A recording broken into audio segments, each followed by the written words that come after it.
Et dans l'actualité des idées aujourd'hui, crise des migrants, comment retrouver le sens de l'hospitalité des hommes et des femmes ballottés au gré des politiques migratoires et de relations entre les États. Le 24 novembre dernier, 27 personnes encore se sont noyées dans la Manche en tentant de rejoindre l'Angleterre depuis la France. Un mois plus tôt, c'était un jeune Érythréen de 20 ans, Yasser Abdallah, qui mourait sous les roues d'un camion. On en parle aujourd'hui avec nos invités, la dramaturge et philosophe Camille Louis, enseignante à l'université Paris 8, auteure de La conspiration des enfants, essai sur le pensable, paru aux presses universitaires de France. Un récit fiction autour de la figure de 3 enfants, témoins d'un monde qui a choisi de cultiver l'irrespirable.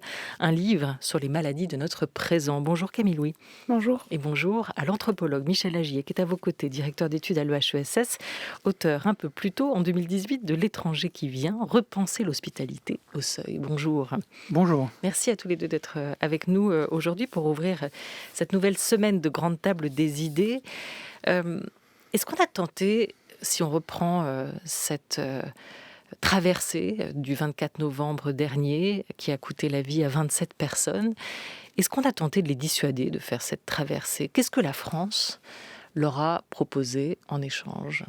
Michel Agier. Elle ne leur a rien proposé, justement, rien du tout. Et donc c'est ça qui est le drame sur le drame. C'est-à-dire qu'on a entendu très vite les dirigeants politiques mettre en cause des passeurs qui effectivement existent et profitent de la situation d'une manière criminelle sans doute, et donc qui méritent d'être condamnés. Mais la condamnation aussi, elle vient de tous les gens qui connaissent un petit peu les mondes de la migration.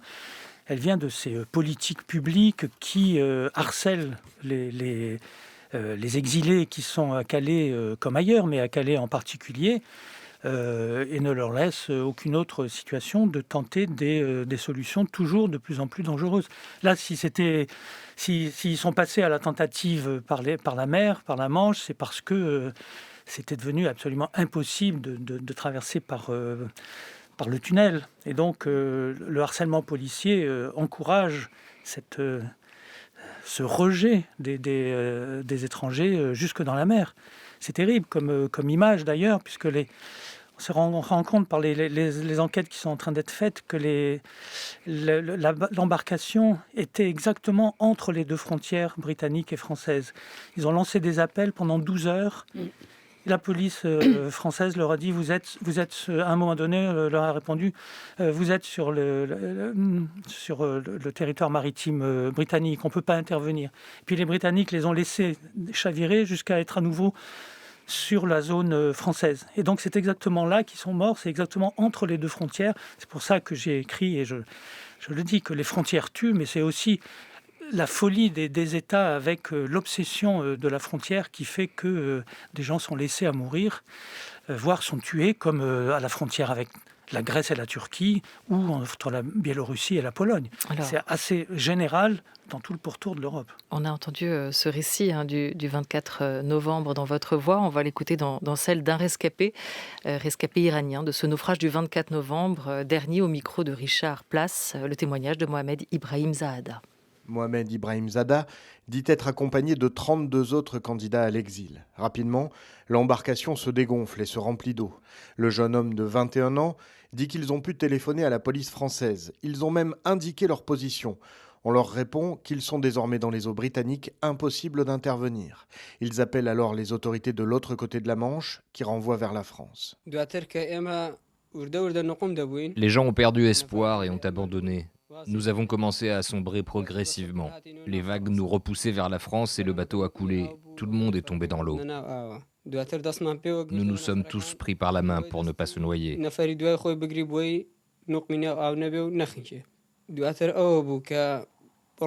Au petit matin, quand le soleil s'est levé, les gens n'en pouvaient plus et ils ont abandonné. Ils ont renoncé à la vie.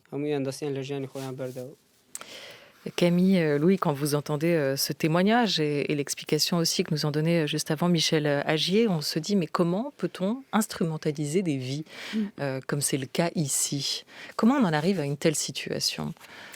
Ouais, c'est vrai que c'est insupportable à entendre et c'est insupportable d'entendre ce que vient de rappeler Michel, qui est en fait la même situation depuis tant d'années.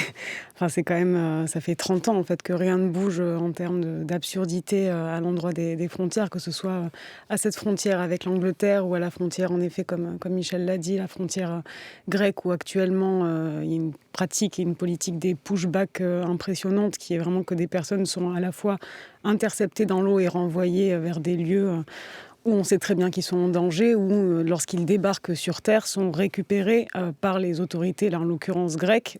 Tout ça cautionné et organisé par Frontex, c'est quand même l'armée de l'Union européenne pour les frontières, et qui les remettent sur leurs embarcations de fortune pour les renvoyer dans l'eau. Donc aujourd'hui, c'est même pas ce que vous avez demandé tout à l'heure, qu'est-ce que la France propose, mais non seulement elle ne propose rien, mais elle est actrice de ces morts. Et la manière dont cette instrumentalisation dont vous parlez, elle est à la fois en effet par rapport aux personnes qui arrivent, mais elle est aussi par rapport aux images. Et cette image-là comme on l'a beaucoup entendu, la vague migratoire, donc ces gens qui arrivent et qui nous submergeraient, puis l'image après du passeur criminel, alors que tout ça, en fait, le crime, il vient de nos États européens actuellement. Et comment on en arrive là, je ne sais pas depuis quand en fait on est embarqué là-dedans collectivement, en tout cas à l'endroit des politiques et des gouvernements en Europe. Mais ce qui est terrible, c'est que j'ai beaucoup vu là dans tous les titres des journaux constamment cette phrase: combien de drames faudra-t-il avant qu'on ouvre les yeux, combien de morts. Et là, dans ce qu'on entend aussi, qui est le récit d'un rescapé, ce qui est terrible, c'est qu'on entend ces gens que comme des porteurs de morts ou comme des rescapés. Mais ce sont des vivants, ce sont des hommes, des femmes, des jeunes hommes, des jeunes femmes qui ont un courage incroyable de traverser des mers, qui ont un courage, une fois arrivés, pour entreprendre toutes les démarches pour essayer d'obtenir l'asile à l'endroit où ils ont souhaité arriver, s'ils y parviennent. Et tout ça, ces récits de vie d'acteurs et d'actrices elles sont les personnes en migration, on ne les entend nulle part, on ne les entend jamais. Donc c'est là aussi l'instrumentalisation, elle est multiple, elle est dans les corps, elle est dans les récits, et elle rend impossible ce qui permettrait qu'à un moment on se mette véritablement au travail de l'hospitalité, qui n'est pas quelque chose que nous détiendrions en Europe, mais qui se travaille à plusieurs, accueillant et accueillis. Mais pour ça, il faut des espaces de croisement. Et tout est fait aujourd'hui pour qu'il n'y ait plus aucun espace de croisement. Les repousser dans la mer, ou la réponse qui est donnée ici, comme en Grèce, comme là, du coup, à la frontière, notamment dans les pays comme la Pologne, pour soi-disant les soulager, qui est de créer des centres fermés où on va enfermer les personnes. Et c'est ça la solution. C'est soit le rejet dans les eaux, soit l'enfermement et la mise à distance de nous, les Européens. Donc plus rien n'est possible, en fait. C'est ça qui est terrible. Il faut des espaces de dialogue, il faut aussi relier les séparés, comme vous le faites à travers votre récit fiction, Camille Louis, et en croisant des paroles, aussi les paroles de ces enfants. Vous avez parlé tout à l'heure, Michel Agy, du harcèlement des autorités, en faisant allusion aux évacuations, au temps de confisquer à Calais pour les migrants qui sont présents là. Est-ce que harcèlement, le mot n'est pas trop fort? Parce qu'il sous-entend quand même, il est employé par les associatifs, les militants, il sous-entend quand même une politique volontaire et systématisée aussi. Oui, je crois qu'il faut ouvrir les yeux, effectivement, et tous les gens qui sont proches de ce terrain-là, que ce soit à la frontière polonaise, biélorusse, que ce soit à Calais, que ce soit à la frontière entre la Grèce et la Turquie, voient des scènes de violence policière. Ils ne les inventent pas, souvent ils les filment. Donc elles sont accessibles même sur Internet, sur YouTube, etc.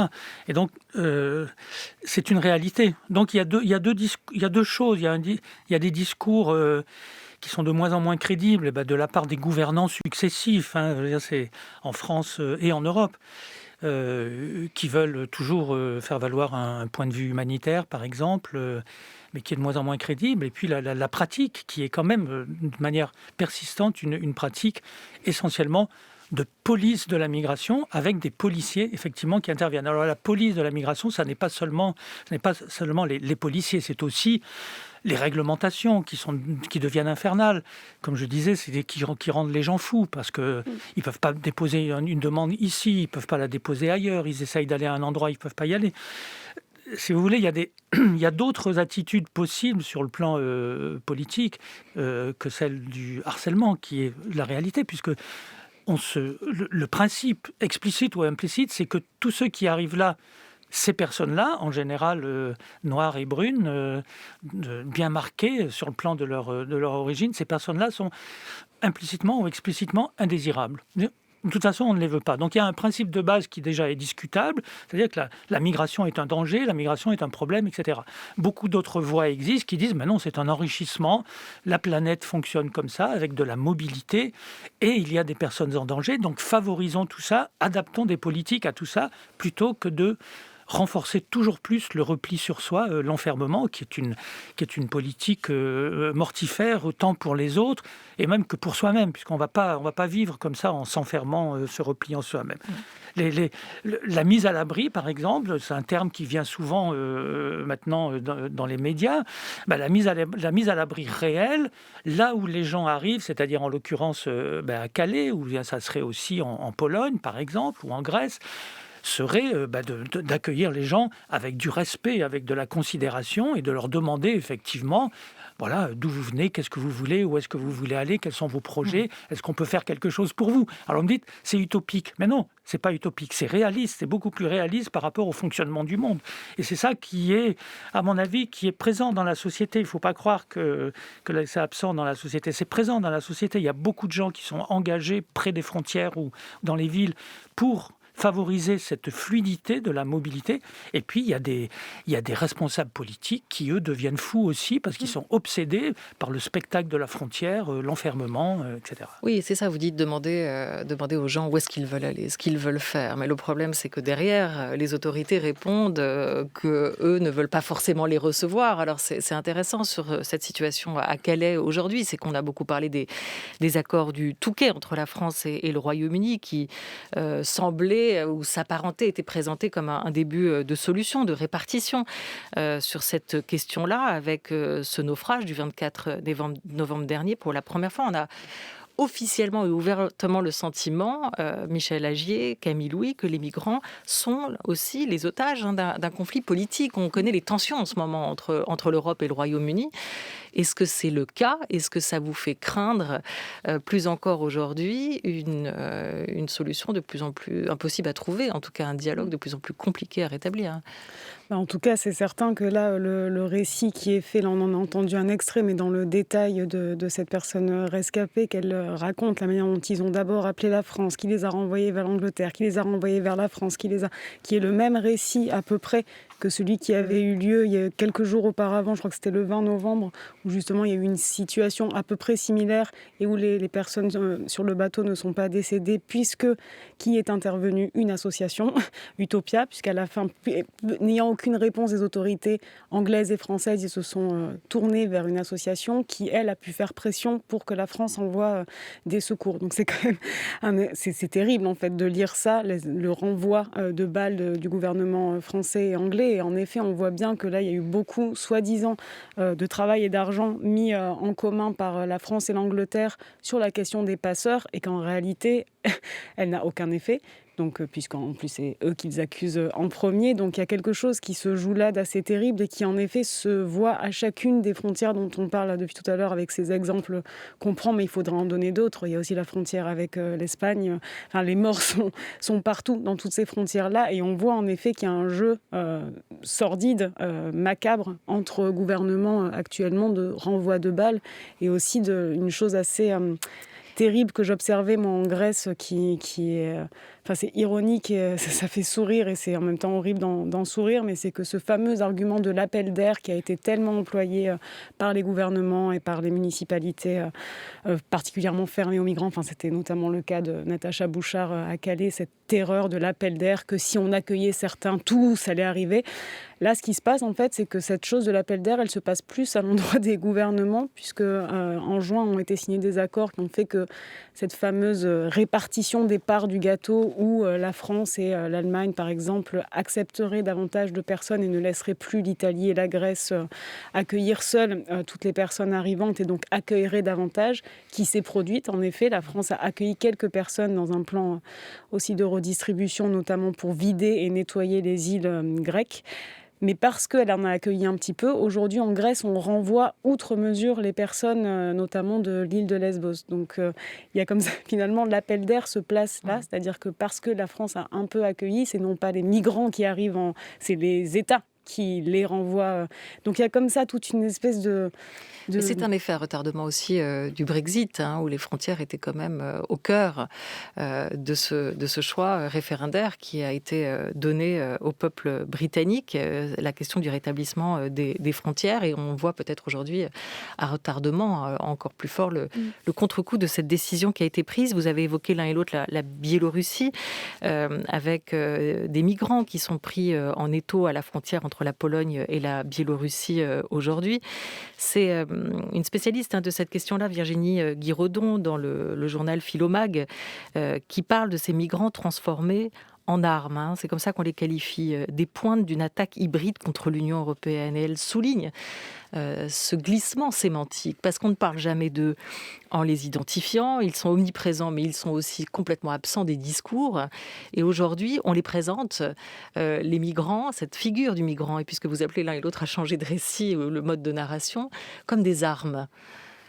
Oui, des armes, des patates chaudes ou je ne sais quoi. Pour moi, c'est la figure de l'étranger absolu, si vous voulez, qu'on a construit au fur et à mesure. Je pense qu'en Europe, mais aussi dans le monde, les années 2000 ont été marquantes de ce point de vue-là. Il y a ce repli nationaliste qu'on voit beaucoup face à la mondialisation et à tous ses défauts. Et on pourrait en parler, mais c'est un sujet en tout cas qu'on n'a pas maintenant. Mais du coup, si vous voulez, la haine la peur de la mondialisation se répercute sur la haine de personnes qui seraient les envoyés des malheurs de la mondialisation, puisque eux-mêmes fuient les guerres, la misère, etc.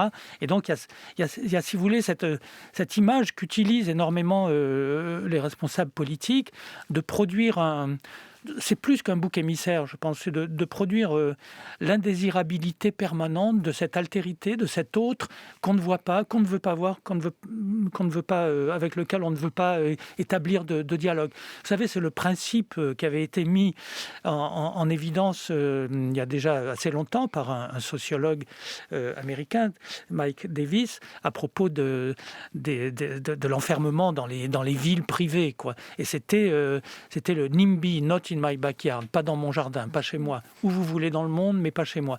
On l'a vu se répéter avec l'Australie qui avait évacué des bateaux de migrants en créant une espèce d'énorme camp de rétention sur l'île de Christmas et sur l'île de Nauru. Et donc ça, c'est au début des années 2000. Et si vous voulez, c'est quelque chose qui s'amplifie dans le monde.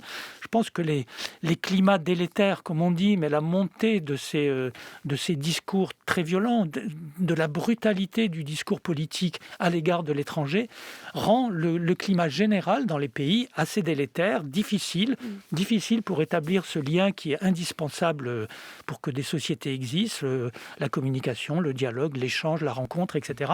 Et donc cet étranger-là n'est plus l'étranger culturel, n'est plus l'étranger. Ça, c'est comme si ça avait disparu. C'est un étranger absolu, un non-humain pratiquement. Oui. Et donc là, c'est d'une violence incroyable. Et on peut se permettre toutes les violences, de laisser mourir, voire de faire mourir. Ça a déjà eu lieu, ça a été prouvé en Méditerranée, ça a été prouvé à la frontière grecque-turque, ça a été prouvé à la frontière de la Pologne et de la Biélorussie.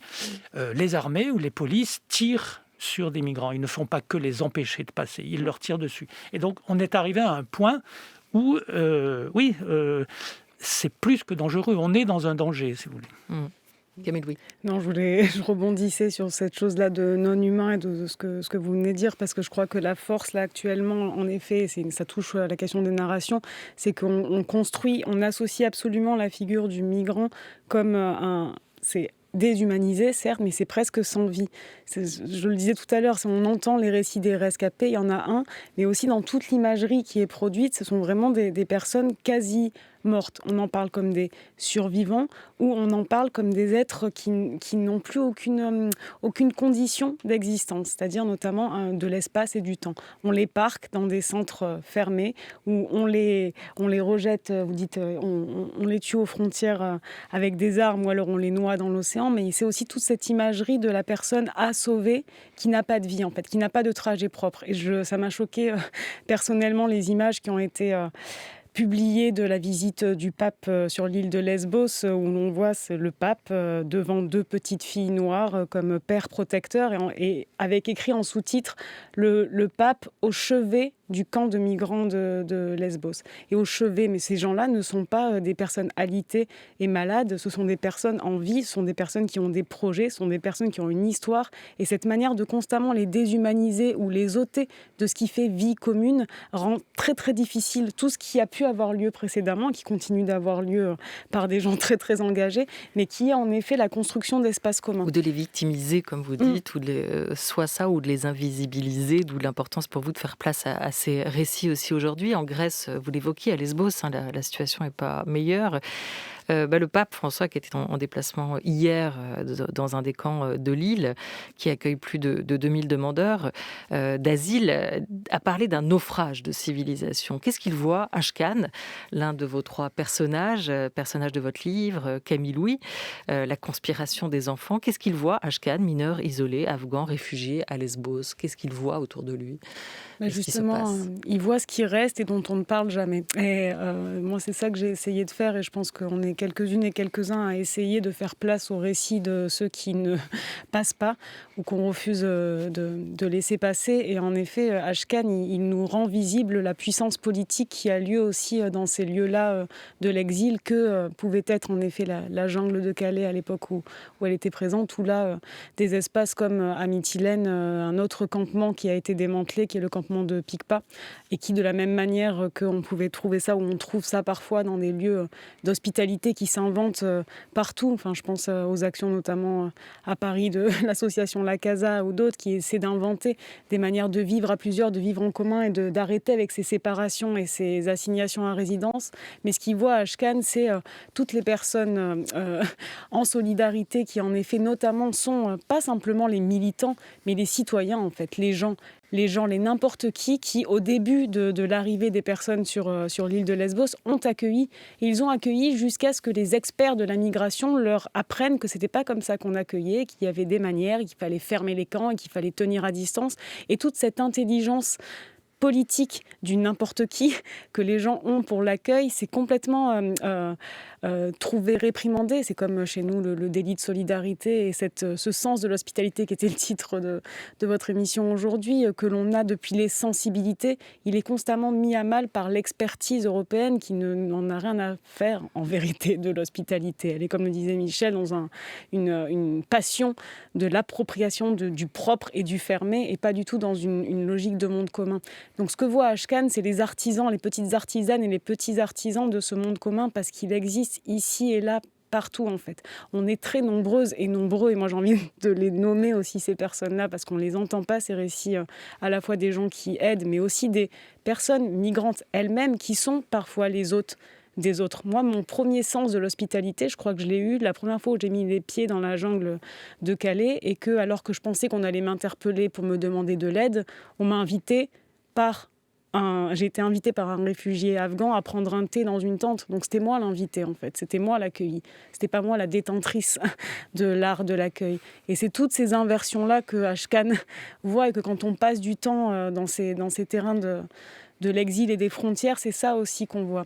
Et la puissance de ces vies. Moi, j'aimerais qu'on ne parle pas simplement de la petite fille congolaise qui allait saluer le pape François, mais j'aimerais qu'on parle de Rudy, qui est ce jeune homme à Mytilène, qui vient du Congo et qui est coincé à Mytilène depuis 2017, et qui en fait ne va pas vous parler de son obtention de papier, mais va vous parler de RAD Musique et RAD Éducation, qui sont les groupes ou l'école qu'il a créée. Et c'est cette puissance-là de gens qui, avec rien, réinventent des institutions politiques dont il faut parler, et que j'essaie un petit peu de faire passer dans ce livre en rapprochant, en fait, en arrêtant de tenir à distance les différents statuts de vivants, de se rappeler que ce sont des vivants et qu'ils inventent avec nous les conditions d'un monde commun au moment où on est tous en train de le perdre. C'est une question à laquelle vous avez beaucoup réfléchi tous les deux, chacun de l'endroit où vous êtes, où vous travaillez, vous l'anthropologue Michel Agier, vous la philosophe, dramaturge Camille Louis. Comment renouveler les récits? Quel autre récit et comment réhumaniser cette question? Est-ce que l'art peut aider? Quelle écriture de ces situations, que ce soit pour vous autour de la jungle de Calais, notamment Michel Agier, vous dans tout le travail que vous avez aussi fait, Camille Louis, et qu'on salue avec Étienne Tassin, livres, séminaires, discussions, comment fait-on? Comment vous l'abordez-vous comme chercheur, cette question-là, pour sortir de l'expertise et réhumaniser justement? Oui, mais je crois qu'il y a une opération intellectuelle, et pas seulement intellectuelle, politique, à inverser, décentrer, comme je dis souvent, décentrer sa position, pas seulement le regard, mais la position à partir de laquelle on écrit ou à partir de laquelle on réfléchit. C'est vrai que le cas de la jungle de Calais était intéressant, donc pour nous ça a fait l'objet d'un ouvrage également au PUF, collectif, et justement cet ouvrage collectif, on l'a fait en co-élaboration de chercheurs, d'étudiants et d'acteurs associatifs, et avec la parole des migrants qui étaient au sein de la jungle, pour essayer de voir un petit peu quel était le point de vue sur le monde qu'on pouvait avoir depuis ce lieu-là. Et donc c'est pour le dire en résumé, ce qui a abouti à la destruction de cet espace en octobre 2016, à mon avis, c'est parce qu'il avait pris une part d'autonomie, parce qu'il avait existé, il était vivant, comme Camille le dit, je trouve que ce mot est très beau, il était vivant, il avait pris de l'autonomie. Évidemment, il était relié avec les gens des associations, mais aussi avec les diasporas, avec les gens qui étaient à Paris ou ailleurs, ou à Londres, et ailleurs en Europe. C'était devenu un milieu, presque une ville. Souvent, je dis ce sont des brouillons de ville. Il était devenu presque une ville. Il aurait suffi, par exemple, d'un petit quelque chose qui fait que, au lieu de vouloir finalement détruire, comme c'est encore maintenant systématiquement la politique, même avant que ça émerge, détruire, au lieu de ça, simplement reconnaître que c'est un lieu utile déjà, un lieu utile de pause, de confort, de réconfort, où les gens se réconfortent entre eux également, où les gens qui ont envie de les soutenir, ils viennent les soutenir, ils viennent échanger avec eux. Et voilà, il ne faut pas être béni oui, c'est pas tout merveilleux, bien sûr, ils sont dans des situations extrêmement précaires, ils sont dans un contexte extrêmement violent, tout ça est très hétérogène, mais c'est dans un contexte aussi difficile une solution qui avait été adoptée et qui pourrait être ce lieu de transit qui me semble absolument évident dans des lieux comme Calais, Vintimille, Briançon ou ailleurs quand on parle de la Pologne, de la Grèce, etc. Admettre l'idée de la mobilité, et donc les lieux de la mobilité, ce sont aussi des lieux de passage, de transit qui sont assez accueillants, où les gens peuvent se reposer. Je pense qu'à un moment donné, c'était les gens eux-mêmes qui avaient réinventé l'hospitalité, c'est-à-dire qu'effectivement, à un moment donné, par exemple, vis-à-vis des associations, etc., ils ont dit bienvenue dans notre jungle, mais s'il vous plaît, venez les uns après les autres, parlons ensemble, mais nous allons imaginer un petit peu les règles de l'échange avec vous, etc. Ils se sont à un moment donné un peu agacés des touristes qui venaient, qui faisaient un petit peu un tourisme de catastrophe en leur disant arrêtez de prendre des photos, on n'est pas un zoo humain, etc. Donc je trouve que là, il y a une prise ce qu'on peut appeler une subjectivation, il y a eu une prise d'autonomie, une reconnaissance de soi qui a été importante. Voilà. Et vous réfléchissez beaucoup tous les deux à la question des mots, évidemment, celui de migrant qui implique un déplacement permanent, mais qui est une condition forcément provisoire aussi, et on le voit avec la jungle de Calais telle que vous l'évoquez, Michel Agier aussi, c'est-à-dire que ces hommes, ces femmes, ces populations se sont aussi sédentarisées, c'est-à-dire que le mouvement lui-même est provisoire ou transitoire dans leur vie. Que cachent ces situations? Quelle réalité derrière? Je vous propose juste d'écouter les mots du sociologue Smaïn Acher. Ce n'est pas une entreprise individuelle, ce n'est pas une entreprise singulière. Ils ne font pas le voyage pour leur propre compte. Ils ont des responsabilités extrêmement importantes. Pour beaucoup, et en particulier les plus jeunes, ils sont comme investis d'une mission. C'est-à-dire aller là où il est possible de travailler. En cela, ils sont comme des fixateurs de l'immigration, contrairement à ce que l'on croit. C'est-à-dire quand il y en a un qui part, 10 peuvent rester de l'autre côté. Mais surtout, pèsent sur leurs épaules des responsabilités collectives. Partir est une entreprise collective. Voilà, Smaïn Cherki raconte aussi les réalités derrière, autour de Sangatte 2002. En 2002, vous, Camille Louis, quand vous entendez ça, qu'est-ce que ces récits aussi que vous transposés dans votre livre nous invitent à faire? Comment réagir à ça? Comment retrouver ce sens de l'hospitalité, si je reprends la question de départ? Je crois que oui, c'est dans le même sens de votre question précédente sur comment on fait si on se détache des expertises, on fait place aux expériences. Et se rapprocher des expériences de l'accueil qui sont entreprises ici et là, c'est se rapprocher aussi de comment elles se font. Et en effet, ce que vient de dire l'extrait qu'on a entendu, c'est cette dimension du collectif. Et moi, j'ai toujours été fascinée par l'intelligence politique et collaborative qui s'invente entre personnes exilées dans ces lieux, comme disait Michel, que ce soit la jungle de Calais ou y compris dans ce camp qui, je pense, a été un des lieux les plus sordides et fabriquants d'inhumanité, qui était le camp de Moria à Mytilène, où en effet, moi j'avais organisé une soirée donnant la parole aux personnes y résidant, et notamment à ces personnes-là qui sont les représentants de communautés et qui travaillent à l'intérieur du camp entre représentants de la communauté afghane, représentants de la communauté congolaise, représentants de la communauté somalienne, pour les uns, les unes et les autres apprendre à vivre ensemble au mieux. Et en fait, cette intelligence du terrain collective à plusieurs intercommunautés.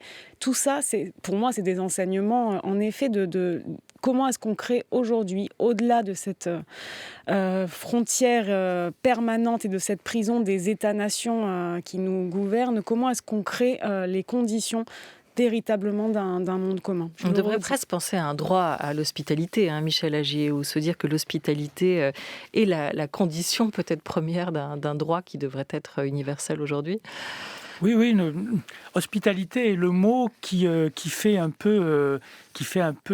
permet de politiser cette question d'une certaine façon, de dire il y a un problème politique, c'est la responsabilité des sociétés, mais aussi des États. Pour les sociétés, toutes les enquêtes prouvent que partout, au niveau des frontières, il y a des gens qui se mobilisent, qui viennent aider. Juste un mot, à la frontière polonaise, il y a une petite ville où les gens ont installé des petites lumières vertes devant leur porte pour signaler aux migrants qui passaient, aux exilés, que là, ils peuvent venir, ils seront bien accueillis. Et il y a plein comme ça, il y a plein de petites lumières vertes dans les maisons pour signaler cet accueil. Au niveau des États, je crois qu'évidemment, le mot d'hospitalité sert à repenser d'une manière, on va dire, cosmopolitique, c'est-à-dire à l'échelle du monde, un droit de la mobilité qui passe aussi par le droit d'être accueilli correctement partout où il passe. On terminera par ces mots de Camille Louis dans votre ouvrage « La conspiration des enfants » où vous les comparez à des coraux. L'hospitalité contrariée des coraux s'opère dans le croisement des mondes qu'ils continuent de brancher malgré tout. Ils déjouent les attaques des gardiens du littoral qui, plus qu'ils ne le gardent, perdent le vivant. Ils résistent aux étouffements qu'induit leur représentation en espèces invasives étouffeuses des récifs. Ils échappent aux enfermements qui les parquent dans un seul site et un seul milieu. Merci beaucoup à vous, Camille Louis, d'avoir été avec nous. La conspiration des enfants vient de paraître aux Presses universitaires de France. Merci beaucoup, Michel Agier. Je rappelle le titre de cet ouvrage phare de vous, L'étranger qui vient, repenser l'hospitalité. Un grand merci à toute l'équipe de la Grande Table et tout spécialement à Marie Fraboulet qui a préparé cette Grande Table des idées programmée par Lucas Bretonnier. Merci beaucoup à Osana Chauvin avec Oriane Delacroix pour la Grande Table Culture aujourd'hui. Et puis bien sûr à Marceau Vassy et Henri Leblanc à la réalisation aujourd'hui. C'était Thomas Beau avec Ludovic Auger.